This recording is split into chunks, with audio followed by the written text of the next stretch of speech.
Esse filme eu vou começar dando umas informações básicas, assim, diretor, festival, essas coisas. Aí, se alguém tiver alguma questão, pode interromper em qualquer hora. É de 2009, foi pra Cannes, é do Gaspar Noé. Gaspar Noé é um cara muito doido, porque ele vem da filosofia, não sei se é só graduação, não sei, mas ele vem da filosofia. Ele é argentino, mas se naturalizou francês. Vive na França desde muito jovem e tal. E toda a produção cinematográfica dele foi produzida na França. Ele já disse em entrevistas que se sente totalmente francês e tal. O cinema dele tem muita conexão com o francês. Eu acho que não ficou muita coisa argentina nele, assim. E é uma curiosidade que eu acho desse filme, é porque ele começou a carreira dele como operador de câmera. Ao lado do fotógrafo e tal. E nesse filme ele fez questão de operar a câmera, por causa que ela tem uma decupagem muito estrita, eu acho. Eu acho que fica meio difícil de escrever esse filme, assim, a câmera vem assim e vai assim e tal. Não tem como, assim, eu acho que ele tinha que fazer. Por isso que ele assinou a operação de câmera nesse filme. E... enfim, vou começar dizendo algumas coisas que eu vi nas entrevistas dele e tal. Que ele disse que teve muita dificuldade com esse filme, que ele já tinha ideia desse filme nos anos 90, nos anos 90, sendo que não tinha dinheiro para fazer, que era um caro pra porra, né? E ele ainda não tinha credibilidade no cinema mundial, assim. Ele ganhou credibilidade mesmo quando ele lançou Irreversível, em 2002, né? Fez mó zoado em Cannes e tal. E aí ele ganhou muita credibilidade de produtores e tal, de chegar e dizer, eu quero fazer um filme assim, e o cara dizer, porra, massa, eu vou financiar. Antes disso ele não tinha esse poder, né? E aí ele começou a ideia desse filme antes de Irreversível, no final dos anos 90, mas nunca tinha conseguido financiamento e tal. E também porque se esse filme fosse feito nos anos 2000, nos anos 90, ele ia custar tipo 10 vezes mais do que ele custou em 2009, por causa dos efeitos visuais e tal. E aí, em 2007, eu acho, 2008, ele tinha um roteiro gigantesco, porque a história é muito simples, assim, eu acho. É basicamente um cara que morre e tem uma viagem, e essa viagem é a viagem descrita num livro dos mortos tibetanos, que o Alex fala que o Alex é um amigo dele, o cabelo e tal. E... enfim, ele chegava para os produtores e mostrava um roteiro de 120 páginas e eles ficavam loucos, assim, tipo, como é que vai ser esse filme? Eu não entendo esse filme. Não consigo entender o que é que você quer, quanto é que vai custar e tal. E ele dizia que era muito difícil, porque o filme é muito visual. É muito lisérgico, né? Assim. E, enfim, ele só conseguiu fazer esse filme mesmo por causa da credibilidade que ele teve com Irreversível. E aí, falando um pouco da estética do filme, ele disse que foi muito influenciado por 2001, Odisseia do Espaço, Kubrick.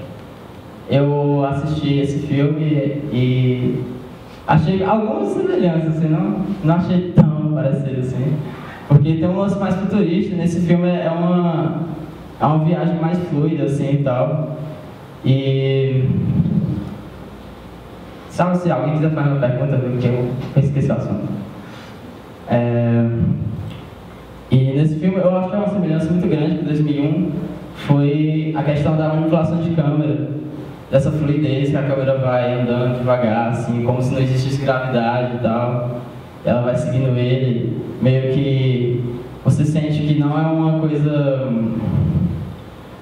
ensaiada, mas você sabe que no fundo é ensaiado, entendeu? Você sente que, tipo, o cara não tá marcando, aqui a gente dobra a câmera, aqui não. É uma coisa bem fluida, assim. E eu achei que isso é um grande característica do filme, porque se não fosse a fluidez, não teria esse tom de viagem que o filme tem, que eu acho fantástico, assim. Porque, tipo, ele já morreu chapado, né? Ele tinha tomado DMT. E aí depois ele ainda tem essa viagem que o Alex descreve do livro Tibetano dos Mortos, que é um livro também muito foda que a galera do Tibete segue, o Dalai Lama e tal, que é tipo, ela descreve a experiência da morte. Sendo que esse livro foi escrito no século VIII. E quando eu fui ler, eu não li o livro, né? Eu li o resumo na internet e tal. Tinha as principais características, assim, os principais pontos. E é fantástico, porque é a mesma coisa que a ciência diz, assim, a mesma coisa. Ele descreve a questão de... Muita gente já falou dessa história de passar um filme na cabeça e tal, antes de morrer, de ter os flashbacks. E aí ele fala da questão das luzes, né? Aí essa questão já é mais mística, assim. Porque ele diz que quando você morre, seu espírito fica vagando na Terra por um tempo, mas ele tem que encontrar... Tem umas luzes que elas meio que representam o seu estado de espírito. Tipo, se você é um espírito muito ruim ainda e tal, você vai pegar uma luz que você ainda vai reencarnar 1000 vezes. E se você é um espírito já mais elevado, você pode pegar uma luz que na próxima você já alcança o Nirvana. Porque o Nirvana é a salvação, é mais ou menos como seria a salvação para os tibetanos, né? O equivalente.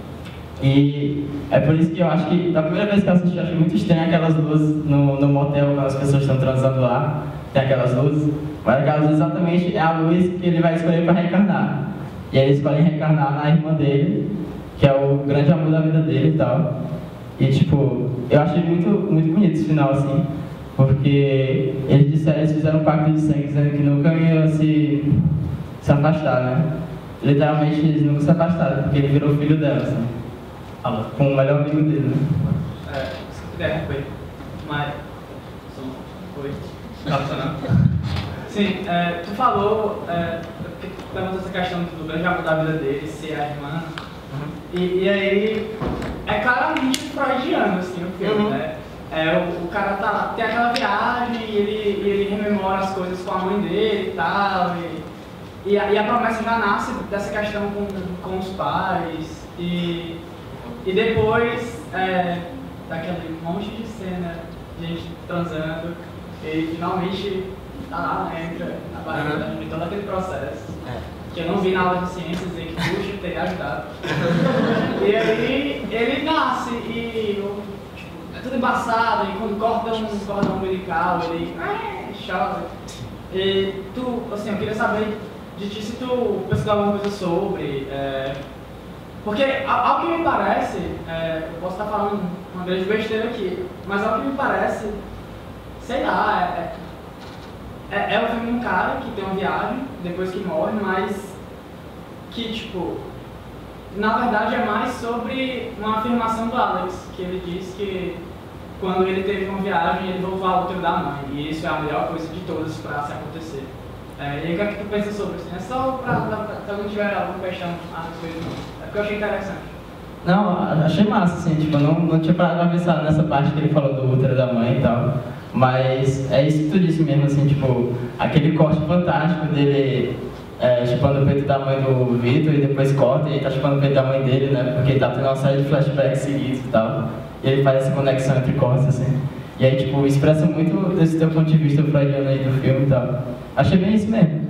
Mas, assim, essa questão do útero e tal, eu não pesquisei muito, mas eu achei muito foda, assim, tipo, a questão tanto da subjetiva da vagina, da mulher, que eu achei uma viagem, né?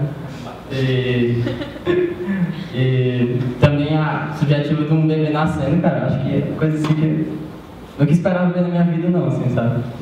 e lance desfocado, do cordão umbilical, do choro do bebê. E no final, é porque cortou aqui. Não foi todo, mas tem D, aí as pessoas esperam que venha o End, né? Mas na verdade é o Void. Porque o nome do filme é Enter the Void e ele começa com Enter, né? Aí termina com D, Void, não D, End. Então, tipo, é pra reafirmar esse caráter cíclico do filme, assim, né? Que dá reencarnação e tal. E aí, daí eu tirei a ideia de que eles vão estar eternamente juntos, né? Que ele sempre vai reencarnar numa pessoa que está próximo dela, num namorado, num filho, num sobrinho, sabe? Eu acho que isso é um ponto assim, bem bonito do filme e tal. E, assim, muita gente nas entrevistas do diretor vai falando que, muitos jornalistas, né? Falam assim, você trata de temas obscuros e tal. Aí ele tratava de personagens miseráveis.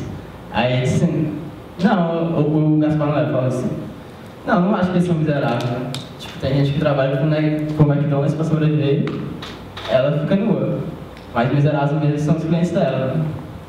Acho que o Gaspar tem um ponto de vista meio diferente assim, do senso comum. E isso que faz o filme também ficar muito massa e faz a relação deles ficar muito massa, né? Porque meio que também, não sei se tu sentiu assim, uma insinuação de incesto na chegada dela, assim, a forma como ela beija ele e tal. É um negócio meio sensual, assim.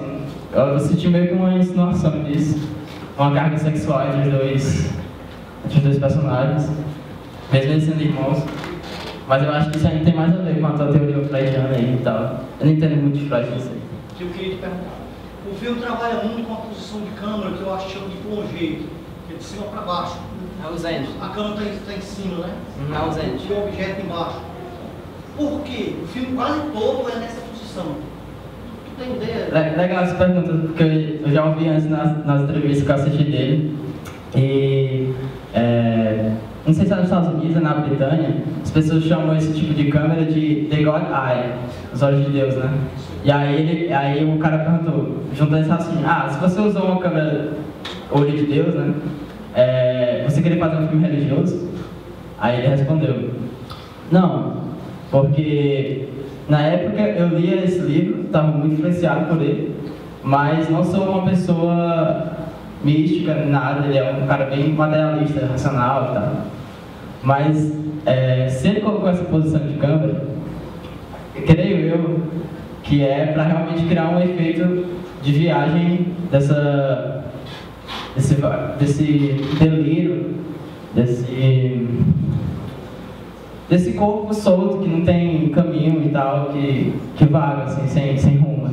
Eu acho que é isso, porque se fossem planos muito próximos, se fossem planos de rosto fechado e tal, não ia parecer que o corpo estava vagando tanto, entende?